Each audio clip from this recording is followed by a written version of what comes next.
Why leadership team problems quickly become organizational problems. We know that the senior leadership team shapes the clarity and priorities that everyone else will adopt.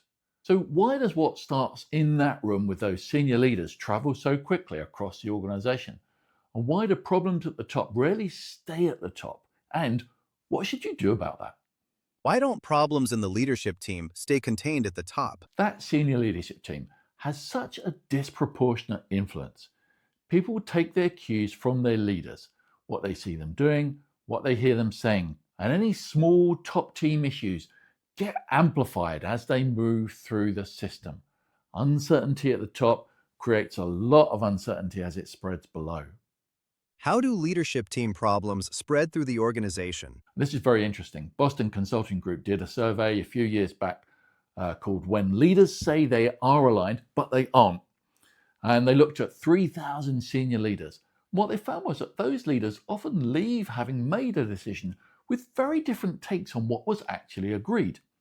And so the messages to their teams become inconsistent. Why are senior leadership teams often surprised by how quickly those problems grow? I think the surprise comes from the fact that the spread of those kind of problems is indirect at first. People below the senior leadership team are responding to that lack of clarity or that uncertainty around what was actually agreed, and they compensate for that.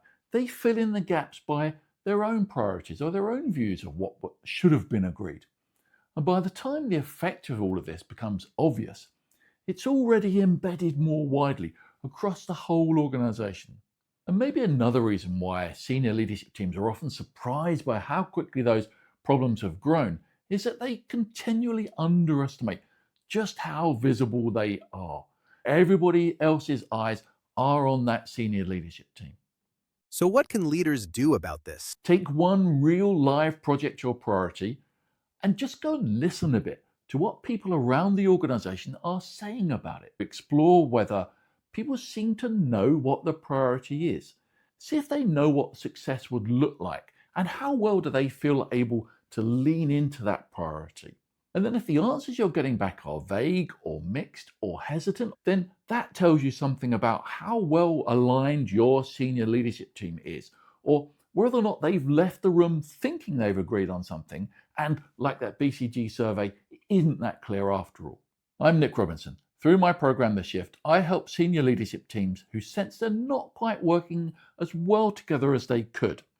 Follow me here for more insights or get in touch to see if I can help.